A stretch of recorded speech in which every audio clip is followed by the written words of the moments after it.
今年以来，中俄两国积极克服新冠疫情影响，双边贸易逆势上扬。中国已经连续多年成为俄第一大贸易伙伴。2018年，两国贸易额首次突破1000亿美元。即使受疫情影响，两国贸易额去年仍保持了这一水平。今年，两国经贸重回增长轨道，双边贸易额创下历史新高。此外，双方已制定完成中俄货物贸易和服务贸易高质量发展路线图，为实现两国贸易额2000亿美元目标做出了规划。能源合作是中俄务实合作的重要方向，两国正合作开发俄境内最大的液化天然气项目之一亚马尔液化天然气项目。5月19号，中俄核能合作项目田湾核电站7、8号机组和徐大铺核电站3、4号机组正式开工。这4台机组是中俄迄今最大的核能合作项目。此外，科技创新也是中俄最富前景的合作领域之一。3月9号，两国签署了关于合作建设国际月球科研站的谅解备忘录，启动国际月球科研站的合作。11月26号，中俄科技创新年闭幕，活动期间，双方举办上千场科技创新合作交流活动，积极推动两国在疫情防控、航空航天、核能、数字经济等领域取得一批丰硕合作成果。双方商定了科技创新合作路线图，中俄联合科技创新基金成功启动。从2013年以来，中俄两国元首互动是非常频繁的，对这个两国的中俄关系呢是起了一个战略引领的作用。在备受关注的军事安全领域，中俄两军战略互信深度联合不断迈上新台阶。12月2号，外交部例行记者会上，发言人汪文斌介绍，关于延长中俄相互通报发射弹道导弹和航天运载火箭的协定有效期的议定书正式生效，协定顺利延期10年。议定书的生效不仅体现了中俄两国新时代全面战略协作伙伴关系的高水平，也表明两国致力于共同维护全球战略稳定的坚定决心，将为维护国际军控体系、维护世界和平与安全做出重要贡献。中俄两军各领域交流合作也日益深入。一方面，两军领导人通过会晤、视频通话、信函方式等多种方式，持续保持密切战略沟通，就两军合作重要问题及时交换意见。另一方面，两军演训领域务实合作深入。在疫情防控常态化背景下，两军陆海空3军联合演训不断，并创下多个首次。8月，俄军来华参加中方西部联合2021演习，这是俄军首次参加我军组织的战略战役演习，进一步彰显了两国两军的战略互信水平，展示了携手维护地区安全稳定的坚定决心。据俄国防部发布，俄方参演官兵还在联演准备阶段首次学习使用了解放军提供的武器装备，这不仅是两军互信的体现，也能让双方在军事行动中有更默契的配合。10月中旬，中俄海上联合2021联合军事演习在俄罗斯彼得大帝湾附近海域举行，这也是我国自主研制的055型万吨级驱逐舰首舰，南昌界入列以来首次出国参加中外联演。专家认为，这足以表明中俄两国两军的高度互信。紧接着10月17号至23号，中俄两国海军为西太平洋相关海域组织实施首次海上联合巡航，双方共派出10艘舰艇，搭载6架舰载直升机组成联合编队，为日本海、西太平洋、东海海域开展联合巡航，并组织联合航渡、联合机动、实际使用武器等科目演练。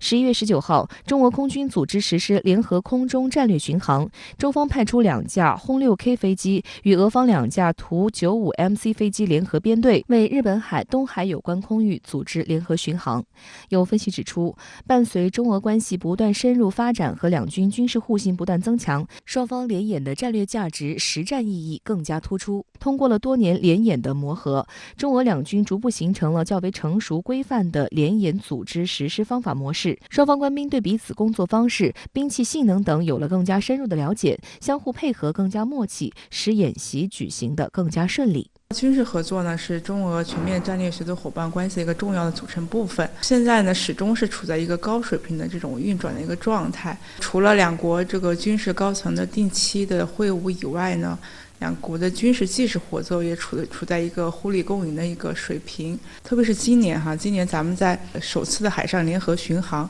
可以说是两国军事合作进一步深化的一个重要标志。在11月的中国国防部例行记者会上，发言人吴谦大校评价当前中俄两军关系时表示，中俄两军关系没有最好，只有更好；中俄军事合作没有休止符，只有进行曲。有分析指出，中俄两军不断密切军事合作，也是两国维护共同安全利益的迫切需要。近期，美军演练了对俄进行核打击，美军10架轰炸机贴着俄东西方向边境飞行，其中距离俄西线边境只有20公里。相比之下，美军同样在中国周边不断挑衅。一段时间以来，美国的军舰、飞机在东海、台海、南海的活动比往年更加频繁。前不久，美日等5个国家又出动约34艘战舰，持续在中国周边海域搞演习。而面对美军咄咄逼人的举动，中俄必须联手捍卫自身安全利益，以及维护国际和地区安全稳定。事实上，在军事合作上，中俄两国过去长期以来一直是非常克制的，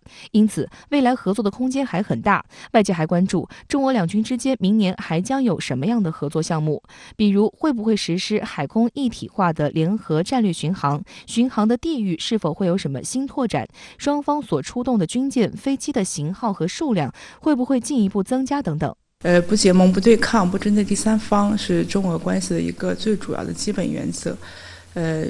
也是中俄关系呢持续发展的一个重要保证。那么这条原则呢，实际上也是非常适用于中俄的军事合作。那么在这种大的这种基本原则和框架的指导下呢，军事合作水平上是更加紧密，在军事技术合作方面，也应该继续持续推进这个互利共赢。外交领域，外界注意到，美国拜登政府策划的所谓民主峰会刚落幕，七国集团外长又齐聚英国利物浦，把应对所谓中俄威胁作为核心议题。分析指出，为巩固自身的霸主地位不受威胁，美国选择通过展开一系列单边主义和伪多边主义行动，对中俄两国进行持续限制和打压。在这种局势下，中俄将始终秉承中俄睦邻友好合作条约精神，在涉及彼此核心利益和重大关切问题上相互坚定支持，及时就彼此关切的重大问题深入磋商、坦诚交流。双方在坚持多边主义、维护以联合国为核心的国际体系和以国际法为基础的国际秩序方面有战略共识。近些年来，中俄关系在国际战略协作方面的合作来看呢，第一个就是相互的，就是坚定的支持，彼此的核心利益的领域。第二个方面呢，就是在这个推动国际关系民主化和维护国际公平正义方面，推动那个国际秩序更加合理公正。好，下面马上连线特约评论员孙兴杰，孙学员你好。中俄元首举行视频会晤，习近平特别强调，这是两位领导人第37次会晤。元首外交对推动两国战略伙伴关系持续高位运行有何重大意义呢？这是半年来中俄两国元首2度举行视频会晤。今年6月份的时候，两国元首举行视频会晤，宣布中俄睦邻友好合作条约续期，将新时代中俄全面战略协作伙伴关系提升到了新的高度。在百年大变局之下，中俄两国的战略协作有助于稳定全球战略格局。如俄方所说明的，当下国际事务局势，尤其是欧洲大陆的局势非常的紧张，所以需要中俄两国进行讨论。我们需要关注到一个背景那就是俄乌关系。最近七国集团的外长举行会议的首要的议题就是乌克兰问题。进一步说，这是七国集团担心俄罗斯突然进攻乌克兰。美俄领导在本月也举行了视频会晤，但是双方没有达成基本的共识，局势也没有得到缓解。七国集团外长会议为俄罗斯开了一个专题会，也说明局势的确不容乐观。对于中俄战略协作伙伴关系来说，中俄双方不是同盟关系，是伙伴关系。中俄不针对第三方威胁，这是基本的共识。但我们需要看到，中俄两国构成了欧亚大陆地缘政治格局的主体，尤其是俄罗斯是跨越欧亚大陆的超大规模的国家，就像欧亚大陆棋局中的传动轴一样。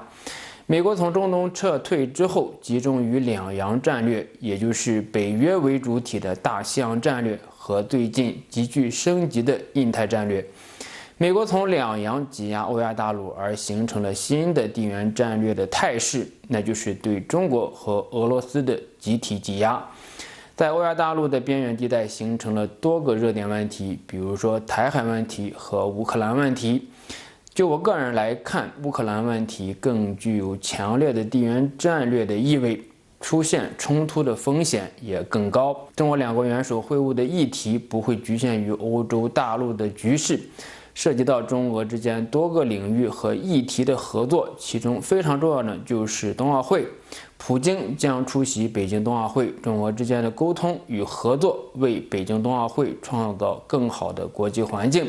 践行奥运会的和平与合作的精神。至于美国怂恿盟友不派官员出席，在之前我也提到过，这根本就是个伪命题。